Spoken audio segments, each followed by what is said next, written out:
As far as sports go, sheep shearing most likely has never even been considered one. As it turns out, a day's worth of sheep shearing is equivalent of running 64 kilometers.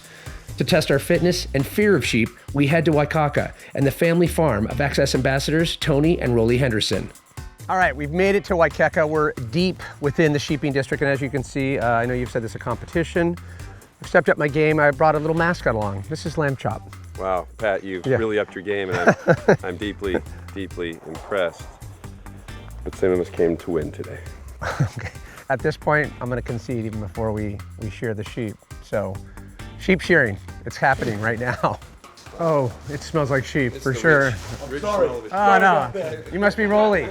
Yeah, Nice to meet you. Nice to meet you. We're probably more excited about this than any other activity we've been doing in the past 48 hours. So tell us. I'd say mostly afraid. It's the most fear I've had since we got to the South Island. Well, they're terrifying. They got teeth. Yeah. They got wool. It's New Zealand hard work. You've got to get around the sheep. You've got to sweat. That's why we love excess. We keep pouring it all back in. Yeah. So Tony, come in here because we definitely prefer this look on you. Well, at some point it gets real. Yeah. I think you can learn how to shear a sheep in about 2 weeks, but it takes you 10 years to learn how to hold the sheep. And a lot of that is, your feet, your toes, everything's working on the ground. It's like judo, trying to get the right angle. 8 hours shearing is like the same energy as 2 marathons. Wow. So the sheep brothers have been kind enough to lay the gauntlet down, the final conquest. Who is the best sheep shearer? And I can smell your fear, or it's the guys No, it's sitting definitely behind me. It's definitely me. This is They smell quite the same. All right. Okay. Well, let's get the shearing underway. I'm ready to do this. Let the shearing begin. This is like the most scared I've done in anything. I know. How are you going to get it out? How do you know how I'm going to get the sheep out of there?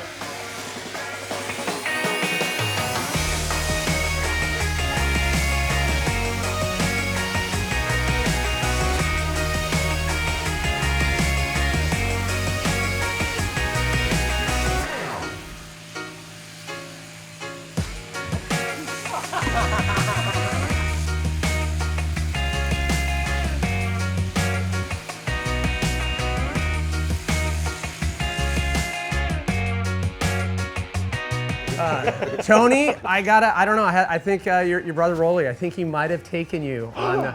Looked a little. It's the hip. Is the hip? I'm worried when he fixes that hip. Man. Well, I have a question, Tony. Did you have any pre-workout before the sheep shearing today? I was only going to do 3 or 4. It wasn't worthy of the workout. Wow. Well, that's the secret to every I wouldn't podium waste finish. a workout on something unless I was going to work. Wow.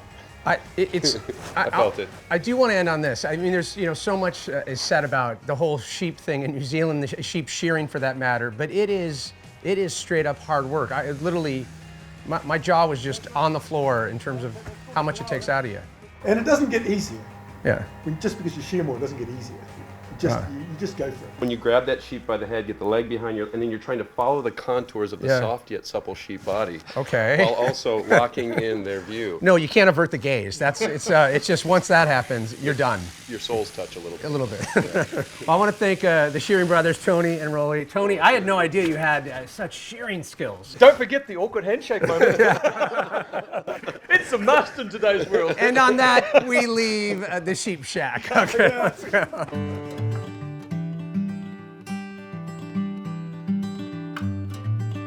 So Tony, here we are where it all began for you in one of the most beautiful places I've been in New Zealand. I mean, it's almost hard for me to imagine why someone would leave here. We've met all over the world at different events around the XS business, your business, my business.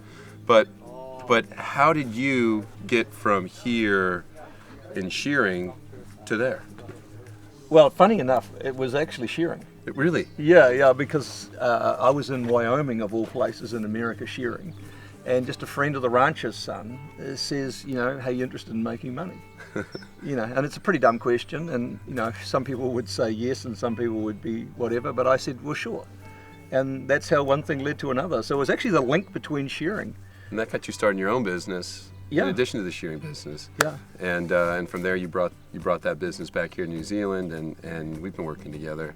I I mean, for how many years now? For a long time. It's like, man, it's coming up 20, I think. It's more than 16. Yeah. But, it's funny how shearing runs through it all, because, at the bottom of it is most people would love to shear because of the fun, the adventure, the money you could make, but it's just a little bit too hard. It's really hard. It's a little bit too hard, and yet it's like most things, you can actually break through that barrier that seems too hard.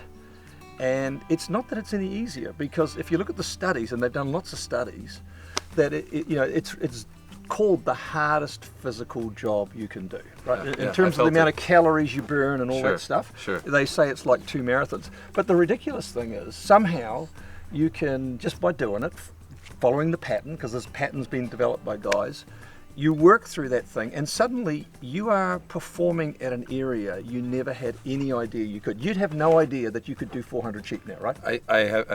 I do not believe personally that I could do 400 sheep right now, but I think one of the big keys today is if I just walked in that shed and saw the sheep bouncing around and those clippers, there's no way I would open the pen and grab one or even know what to do if I did.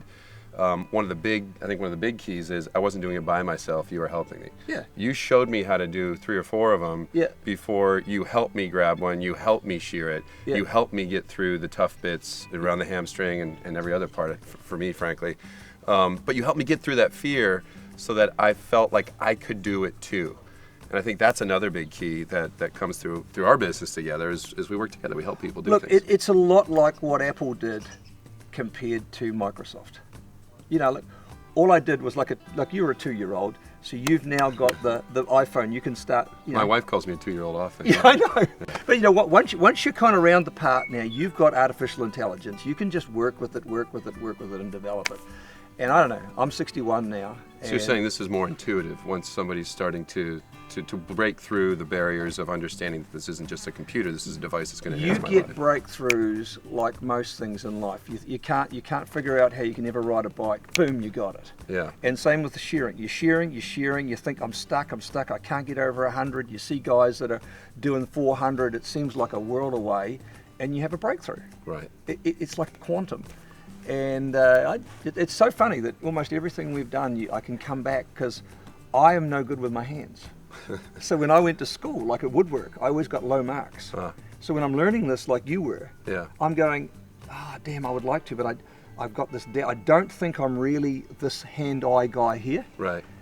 But you know what? You stick with it, you work with good people, and you get breakthroughs. That's what I can tell you as a 61-year-old, that, you don't try and judge too soon what you try and look at. Well, and I would add to that that's really where the fun of it all is, right? I mean, I'm almost 50, you're almost 40. The thing that I think we learn through life is the answers aren't why we're doing it, it's the wrestling with the questions. It's doing the work and having the breakthrough, not the reward that you get at the end of it that's so impressive. It's going on that journey and seeing yourself grow and change. To me, that's always been what this is all about. And no question, it starts with the so-called dream. You with me? Everyone's motivated for something they want. But right. If you're going to have a life that's more than just working hard to make some money, you got to get a breakthrough and realize, oh my God, there's a whole discovery, there's a whole development, and you can get on that wave. The money and everything else will take care of itself, but just work hard enough to get beyond money to get into fun, man. That's what it's about. To me, money's always been about like breathing. When you have plenty of air, you don't think about it. Yeah. Right? You can focus on everything else. When you don't have air, that's all you can think about. Yeah. So no, this has been a breakthrough for me. This is the most scared I've been the entire trip, because I'm a little nervous around animals. The sheep seem nervous around me. They didn't buy into the camouflage today. And you really helped me get through a sheep. I think you did most of it, but I appreciate all the help and the partnership, because I think that's what makes it. And respect back to you, because it's the kind of thing hardly any tourist would ever really do. You could go and watch someone shear a sheep. Right. But you're excess, dude. You're into experience. Right. And experience is another thing from learning. Yeah. And you took it on, and we're just so glad you got it. Well, thank you for having us. This has been a remarkable day in a beautiful place with one of our biggest partners on the earth. So thank you very much, Tony, for making the time. Awesome. Awesome. Beautiful.